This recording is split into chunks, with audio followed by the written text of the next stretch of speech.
예, 오늘도 귀한 찬양으로 하나님께 영광 돌려주신 우리 임마누엘 성가대 앙상블 우리 형제 자매들 감사의 말씀을 전합니다. 예, 우리 주님의 은총과 평강이 여러분 가운데 임하시기를 주님의 이름으로 축복합니다. 코로나19의 어려움을 극복하고 추수감사주일로 지키는 이 아침, 우리 모든 교우들의 마음에 우리 주님의 환한 빛이 비춰들면 좋겠습니다. 우리가 살다 보면 옛날 것을 추억하게 되는데, 옛날 것, 우리 추억할 수 있는 것 중에 공중전화가 있습니다. 요즘도 길거리에 공중전화 부서가 있는데, 공중전화를 이용하는 사람은 거의 없습니다. 휴대폰 시대가 되다 보니까 요즘은 거의 공중전화 부서를 이용하는 분이 안 계시고요. 옛날 공중전화 기억하십니까? 옛날 공중전화. 우리 가정에 전화가 없던 시절 공중전화를 하려고 공중전화 앞에서 줄 서서 기다리던 사람들의 모습을 보신 적이 있을 것입니다. 또 인심이 좋아서 바쁜 사람에게, 뒷사람에게 바쁘면 양보도 해주는 그런 기억도 있습니다. 며칠 전 거의 몇십 년 만에 중학교 때 지냈던 친구 한 분이 제게 연락을 해왔습니다. 오래간만에 전화통화를 하면서 한참 학창시절 이야기를 했습니다. 학창시절 하면 교복이 생각나죠. 교복, 까만 동복 한 벌, 하얀 하복 한 벌 가지고 그냥 3년 동안 중학교를 다녔던 기억이 나는데요. 50일 없던 시절 그냥 교회 갈 때도 교복, 그냥 소풍 갈 때도 교복, 항상 교복만 입었습니다. 교복 한 벌밖에 없었기 때문에 교복을 빨면 학교를 갈 수가 없어서 그냥 옷이 더러워도 계속 입었던 걸로 기억됩니다.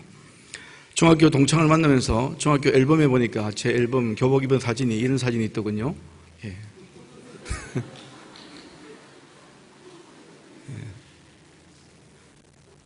예. 자, 예, 사진 내려주시기 바랍니다. 예. 예. 저때 회상해보니까 좀 사춘기 때 멋을 막 내고 싶은데 못 낼 수 있는 게 없어요. 그때 멋을 낼 수 있는 하나의 유일한 것이 있다면 교복 바지통을 넓혔다 좁혔다 하는 것입니다. 유행에 따라서 어떨 때는 나팔 바지를 만들어 입기도 하고 어떨 때는 소위 기억나십니까? 당고 바지라고 해서 쫄바지 같이 폭을 줄여 입기도 했습니다. 그러다가 교문 앞을 지나갈 때면 자로 바지통을 재는 체육 선생님 때문에 걸려서 기합을 받기도 했습니다. 그때와 지금을 비교해보면 그때는 표현할 수 있는 게 별로 없었어요. 그래도 그때는 그렇게 살았던 것 같고요. 지금은 자신을 표현할 수 있는 것들이 너무나 많은 시대에 우리가 살고 있습니다. 제가 추억을 이야기하면서 공중전화, 교복을 예로 들었지만 그런 이야기를 하면 한이 없을 것 같습니다. 자, 제가 이 말씀드리는 이유가 있습니다. 지금 우리가 누리는 것이 얼마나 많은지, 지금 우리가 당연하다고 여기는 것이 이전 세대에는 상상도 할 수 없었던 고마운 것들이라는 것을 우리는 생각할 수가 있습니다. 그런데 이상하게도 그 고마운 것들에 대하여 쉽게 익숙해집니다. 저는 오늘 추수감사주일 아침에 여러분에게 이런 말씀을 드리고 싶습니다. 익숙함이 당연함으로 느껴지는 순간 그것에 대한 고마움은 사라진다. 고마움이 사라지면 우리 속에 더 채워지지 않는 것에 대한 불평과 원망이 싹트기 시작합니다. 그래서 감사를 잃어버린 마음에는 항상 불평과 불만이 자리 잡게 되는 것이지요. 오늘 추수감사주일의 코드는 역시 감사입니다. 잃어버렸던 감사, 감사를 잃어버린 마음 속에 감사가 회복되는 거룩한 시간이 되기를 축복합니다. 오늘 말씀의 제목은 고난의 광야에서도 감사입니다. 고난의 광야에서도 감사. 목회를 하다 보면은 광야 같은 인생을 힘겹게 사는 분들의 어려운 이야기를 종종 들을 때가 있습니다. 정말 안타까운 사연을 가지고 계시는 분들이 의외로 많습니다. 그런 분들의 눈물 나는 이야기를 듣다 보면 그때마다 떠오르는 성경 구절이 있는데 시편 90편 10절입니다. 우리의 연수가 70이요 강건하면 80이라도 그 연수의 자랑은 수고와 슬픔뿐이요 신속히 가니 우리가 날아가니이다. 좀 쉬운 성경에 보면요, 중간에 있는 연수의 자랑은 수고와 슬픔뿐이요, 이것을 이렇게 번역합니다. 인생은 수고와 슬픔뿐입니다. 저는 이 말씀이 얼마나 마음에 와닿는지 모릅니다. 제가 이제 나이가 들수록 제 마음속에 채워지는 것이 있는데, 뭐가 채워지느냐 하면은 사람에 대한 연민의 정이 자꾸만 쌓입니다. 누구를 봐도 불쌍해 보입니다. 부한 분들은 부해서 어려움이 많은 것 같고, 경제적으로 어려운 분들은 없어서 힘들어 보입니다. 건강한 분들이라고 해서 마냥 행복한 것 같지 않고, 몸이 아프고 불편한 분들은 말할 것도 없이 마음이 아프고 처근한 생각이 듭니다. 아픈 소식을 갖고 눈물 그렁그렁한 모습으로 찾아오시는 분들이 계십니다. 그분들을 만나고 나면 그분들이 자리를 떠나가도 그 눈물 어린 표정이 계속해서 머릿속에 잊혀지지가 않습니다. 오늘도 혹시 가슴 아픈 사연을 가지고 이 자리에 나오신 분들이 계시다면 그분들을 위하여 저는 이렇게 기도해 드리고 싶습니다. 하나님, 인생의 힘든 광야의 길을 걸어가는 모든 분들에게 하나님의 위로와 소망과 은혜와 복이 넘치기를 원합니다. 아마도 오늘 본문인 신명기를 기록한 모세도 이런 심정을 가지고 기도했지 않나 싶습니다. 오늘 본문인 신명기는 모세가 광야 생활 중에 있는 출애굽 2세대들을 향하여 설교한 것을 모은 설교집입니다. 특히 오늘 본문인 신명기 8장은 그들에게, 이스라엘 백성들에게 왜 고난의 광야가 필요했는지, 그리고 어떻게 이 고난의 광야를 관통할 수가 있는지를 가르쳐주고 있습니다. 당시 광야에서 이스라엘 백성들은 상상도 할 수 없는 아픔과 연단의 과정을 거쳤습니다. 광야는 그야말로 수시로 위험이 존재하는 곳입니다. 독을 품은 뱀과 정갈이 언제 튀어나올지 모르고, 낮에는 목마름과 무더위로 견딜 수가 없고, 밤에는 엄청난 추위와 사나운 맹수들 때문에 힘들었습니다. 그곳이 바로 광야입니다. 이런 광야 생활을 무려 40년 동안 감당하며 지칠 대로 지쳐있던 이스라엘 백성들에게 모세는 오늘 신명기 8장 2절 말씀에서 아주 중요한 사실을 상기시켜주고 있습니다. 신명기 8장 2절입니다. 내 하나님 여호와께서 이 40년 동안에 내게 광야길을 걷게 하신 것을 기억하라. 이 말씀은 이런 뜻이지요. 우리가 인생 광야를 겪는 아픔이 있다면 이 모든 것들은 다 하나님이 나에게 허락하신 것이다. 우리 인생 광야에서 겪는 아픈 일들은 하나님이 우리에게 직접 허락하신 것이에요. 자, 그렇다면 여러분, 이런 의문을 가지지 않습니까? 그렇다면 왜 하나님은 이스라엘 백성들을 고난의 광야로 내모셨을까요? 왜 하나님은 우리에게 인생 광야로 내모시는 것일까요? 오늘 본문을 통해서 두 가지 이유가 있음을 발견했습니다. 첫 번째 이유는 징계입니다. 징계. 이스라엘 백성들은 지금 하나님을 향한 불신앙으로 징계를 받고 있습니다. 5절 말씀 보세요.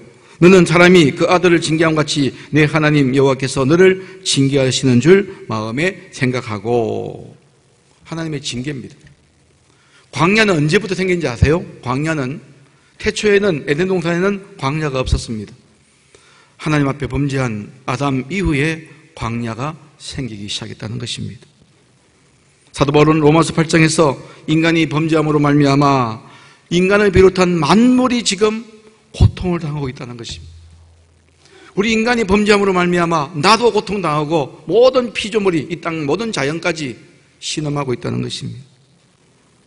오늘 우리가 당하는 아픔이 있다면, 지금 내 인생의 광야길이 지속되고 있다면 우리는 지금 하나님께 징계받을 수밖에 없는 존재다라고 생각하시면서 자신을 다시 한번 점검할 수 있게 되기를 바랍니다. 두 번째로 하나님이 이스라엘 백성들을 광야로 내모시는 두 번째 이유는 훈련입니다. 훈련. 5절에 나오는 징계는요, 훈련하다, 잘못을 깨닫게 하다라는 뜻을 가진 히브리어 야사르라는 뜻입니다. 두 가지 뜻이 있어요. 징계가 훈련하다, 그리고 잘못을 깨닫게 하다. 하나님이 우리를 광야로 내모시는 것은 우리가 과거에 범죄한 것 때문에 분노하셔서 거기서 망하라, 거기서 죽으라 이런 뜻이 아닙니다.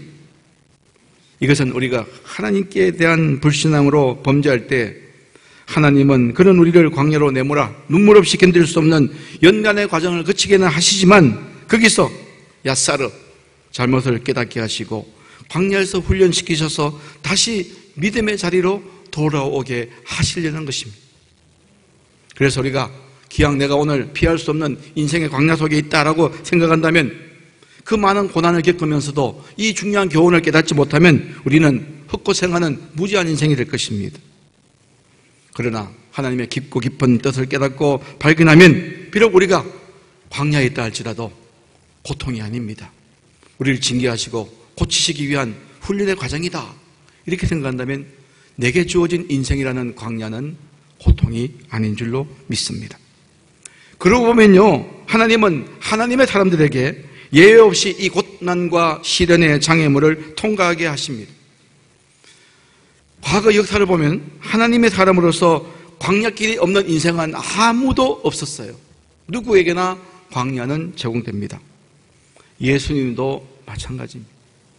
예수님께서 30년 동안 사적인 생활을 마치고 이제 공생애를 막 시작하려고 하시는데 마가복음 1장 12절에서 이렇게 말합니다. 성령이 예수를 광야로 몰아내신지라. 예수님께서 그 거룩한 공생애를 시작하기도 전에 하나님의 아들로서의 사역을 시작하기 전에 거쳐야 될 필수 코스, 필수 과정이 있는데 사역의 오리엔테이션 과정으로서 하나님께서는 광야를 예수님에게도 제공하셨던 것입니다. 거기서 40일 동안 끔찍한 사탄의 시험을 통과하는 과정을 예수님께서는 본으로 보여주셨습니다. 모세는 화려한 왕궁에서 왕실 수업을 받았지만 정작 모세를 지도자로서 모세답게 만든 것은 40년의 광야에서의 연단의 과정이 있었기 때문입니다. 아마도 모세의 인생이 순적하기만 했다면, 평탄하기만 했다면 모세는 아마도 성경의 영웅으로 남지 않았을 것입니다. 마찬가지로 오늘 우리가 비록 광야에 있다 할지라도 그곳에서 하나님과의 관계가 회복되면 우리도 놀라운 은혜를 누릴 수가 있는 줄로 믿습니다. 그래서 저는 오늘 추수감사주일을 맞이하는 이 시간, 우리가 형통한 일이 잘 풀리고 또 우리가 형통하고 일이 잘 풀리고 사업이 대박이 나고 건강하고 이런 것들만 감사하는 것이 아니고 전혀 예측할 수 없었던 코로나19 상황, 내 인생에 불현듯 찾아온 광야길, 수많은 고통의 길, 눈물 없이는 회상할 수 없는 그 아팠던 것들 속에서도 거친 황무지 속에서 장미꽃을 피워내는 것처럼 그런 감사의 제목을 뽑아내는 깊은 영성의 시간이 되기를 주님의 이름으로 축원합니다. 이런 맥락으로 저는 추수감사주일 아침에 오늘 본문 신명기 8장을 보면서 우리가 광야 생활 속에서도 왜 감사할 수 있는지 세 가지를 정리시켜 드리도록 하겠습니다. 우리가 고난의 광야 속에서도 어떻게 왜 감사할 수 있는가? 첫째, 광야에서 하나님과의 소통의 축복을 누릴 수 있기 때문입니다. 제가 개인적으로 경험한 광야의 특징은 고독, 단절, 외로움이었습니다. 저도 짧은 인생을 살면서 연단을 참 많이 받은 사람입니다. 그러나 지금 그 시절을 돌아보면 그때 그렇게 했기 때문에, 그때 그랬기 때문에 앞도 막히고 뒤도 막히고 옆도 막히고 좌우로도 갈 수도 없고 그랬기 때문에 올려다본 것이 바로 하늘이었습니다. 모든 것이 단절된 고난의 광야를 지나갈 그때 하나님과의 영적인 교통의 의미를 무엇인지도 모르고 살았던 제가 하나님과의 인격적인 교제가, 인격적인 만남이 비로소 이루어지기 시작했다는 것입니다. 제 인생 가운데 그때만큼 하나님과의 아름다운 소통이 이루어진 적이 없으니 이제는 힘들고 어려웠던 그때가 오히려 그립기도 합니다. 왜 그런지 아십니까? 평탄하고 순적할 때 하나님을 오히려 멀리할까 염려가 되기 때문입니다. 여러분 힘드십니까? 외로우십니까? 하나님과 소통하십시오. 하나님이 기다리고 계십니다. 외로울 때 울부짖으며 기도하면 하나님은 우리의 외로움을 물려쳐 주시고 너무나도 벅찬 기쁨을 회복시켜 주십니다. 이런 영적인 교통은 고독한 광야에서만 경험되는 줄로 믿습니다. 두 번째로 우리가 광야에서 왜 감사해야 되는지, 두 번째는 광야에서만 누릴 수 있는 특별한 영적인 은혜가 있습니다. 자, 신명기 8장 3절 말씀, 오늘 중요한 말씀인데요. 다시 한번 읽어드립니다. 너를 낮추시며 너를 줄이게 하시며 또 너도 알지 못하며 내 조상들도 알지 못하던 만나를 내게 먹이신 것은. 광야는 세 가지 특징이 있어요. 첫째, 너를 낮추시며. 광야는 우리를 낮추는 것입니다. 때로는 내 직분도 낮추게 하시고 내 자존심도 낮추게 하시며, 그 두 번째는 너를 줄이게 하시며. 광야는 이것저것 다 빼앗아 갑니다. 결핍되는 곳입니다. 아무것도 없어요. 그러나 광야는 낮추시고 줄이게 하시며 여기서 끝나지 않습니다. 그 다음 세 번째 특징이 뭘까요? 또로 시작되는 단어 보세요. 또 너도 알지 못하고 내 조상들도 알지 못하는 만나를 내게 먹이신 것을. 여러분, 광야는 낮아지기도 하고 결핍으로 가슴 쓰라리는 아픔을 주기도 하지만, 그러나 그것만 있는 것이 아닙니다. 그 누구도 알지 못했던 하나님의 유일한 공급, 하나님의 만나, 하나님의 특별한 초월적인 공급이 있는 곳이 광야인 줄로 믿습니다. 여러분, 창세기 29장에 보면 요셉에 대한 이야기가 나와요. 창세기 29장 23절입니다. 창세기 39장 23절입니다. 여호와께서 요셉과 함께 하심이라. 여호와께서 그를 범사에 형통하게 하셨더라. 이 창세기 39장 23절이 요셉이 어떤 분인가에 대한 중요한 포인트를 제공하는 말씀이에요. 자, 그런데 요셉은 어떤 인생을 살았습니까? 요셉은 강간 미수범으로 억울한 누명을 쓰고 감옥에 갇혔습니다. 그것도 하루 이틀 갇힌 것이 아니에요. 몇 년 동안 감옥에 있었습니다. 또 형들에게 미움을 받아서 노예로 팔려갔습니다. 저 같으면 낙심해서 우울증에 걸려가지고 극단적인 선택을 했을지도 모릅니다. 그런데 성경은 거듭 요셉을 어떻게 이야기합니까? 요셉은 형통한 사람이라고 이야기합니다. 요셉의 인생을 보면요, 요셉은 한 번도 신앙이 나락으로 빠진 적이 없어요. 그리고 또 신기한 것은 요셉은 그 많은 상처 받을 만한 환경에 있었지만 팔려가고 억울하게 누명을 쓰고 감옥에 가고 또 가정 공동체에서 쫓겨나고 그랬지만 그 어디에서도 요셉은 상처받았다는 표현이 나오지 않습니다. 왜 그랬을까요? 저는요, 미루 짐작하건대 오늘 3절의 은혜, 3절의 광야의 세 번째 특징인 또 너도 알지 못하며 내 조상들도 알지 못했던 은혜가 요셉에게 주어졌기 때문인 줄로 믿습니다. 아무리 설명해도 일반 사람들은 알지 못하는 하나님의 특별한 은혜가 요셉에게 공급되었던 거예요. 사람들에게 조롱과 수치를 당할 때마다 감옥에서 하나님이 위로하시고 만져주시는 특별한 영적인 공급이 있었기 때문에 요셉에게는 상처가 없었습니다. 왜 오늘날 교회 안에 상처가 많습니까? 왜 우리가 신앙생활하면서도 쉽게 상처받습니까? 그것은 바로 하나님의 특별한 공급을 경험하지 못했기 때문입니다. 자, 여러분, 만약에 우리가 광야 생활하면서 광야의 세 가지 특징인 앞에 있는 두 가지, 낮추시고 줄이게 하시고 여기까지만 경험하고 세 번째 신령한 은혜를 경험하지 못했다면 우리 인생이 얼마나 억울하겠습니까? 기왕에 여러분 부탁합니다. 기왕에 고난의 광야를 걷는다면 물론 낮추시는 아픔도 있고 줄이게 하시는 아픔도 있지만, 그러나 내가 알지도 못했고 예상하지 못했던 하나님의 신령한 은혜를 경험하는 저와 여러분 되어지기를 주님의 이름으로 축복합니다. 그런 의미에서 광야는 내 생각과 내 한계를 뛰어넘는 하나님의 초월을 경험하는 장소입니다. 오늘 신명기 8장 4절 말씀 보십시오. 이 40년 동안에 내 의복이 헤어지지 아니하였고 내 발이 부르트지 아니하였더라. 분명히 줄인 환경이었는데, 분명히 결핍된 환경이었는데 돌아보니까 다 감사할 조건이었어요. 옷도 헤어지지 아니하고 발도 부르트지 않았습니다. 이 신앙의 신비를 우리 어른들, 우리 어머니 세대는 이런 찬송을 부르면서 고백했습니다. 지금까지 지내온 것 주의 크신 은혜라. 한이 없는 주의 사랑 어찌 이리 말하랴. 자나깨나 주의 손이 항상 살펴주시고 모든 일을 주 안에서 형통하게 하시네. 시작할 때는 서러워서 눈물이 났지만 마무리할 때는 특별한 복을 주시는 하나님의 은혜 때문에 눈물이 났다는 우리 믿음의 선배들, 어른들의 고백입니다. 이 은혜가 여러분에게 있게 되기를 주님의 이름으로 축복합니다. 마지막 세 번째, 광야에서 우리가 감사할 수밖에 없는 이유 세 번째는, 광야는 우리를 아름답게 변화될 꿈을 꿀 수 있는 공간이기 때문입니다. 오늘 신명기 8장 7절입니다. 내 하나님 여호와께서 너를 아름다운 땅에 이르게 하시나니.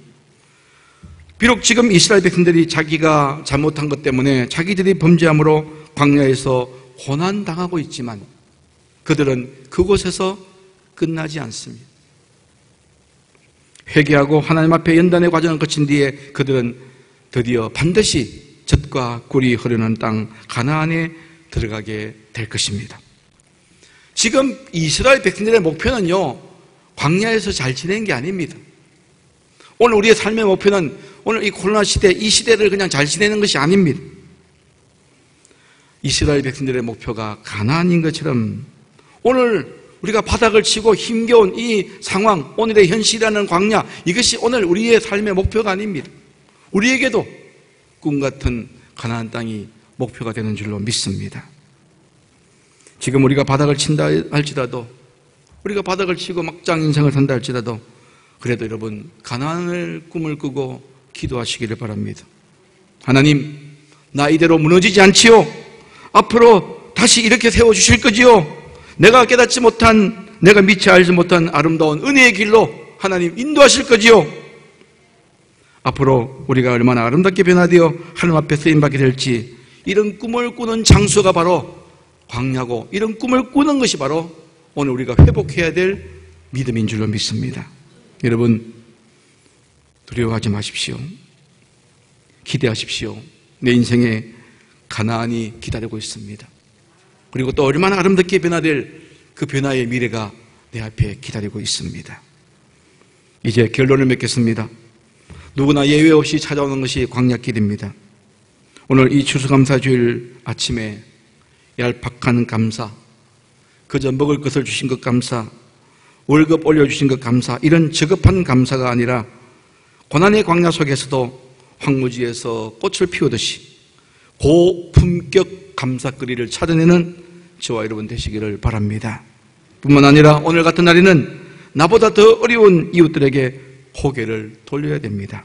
이 시간 눈물 짓는 이웃은 없는지, 나보다 더 척박한 광야에서 고통당하는 사람들은 없는지, 사회 중심에서 몰려나서 사회 변두리에 가 있는 사회적 약자들은 없는지, 지금 공연안의 광야에서 고통한 사람들은 없는지, 그분들을 돌아보며 함께 손을 잡아주는 의미 있고 뜻깊은 내 인생의 최고로 의미가 있는 그런 추수감사절이 되기를 주님의 이름으로 축복합니다.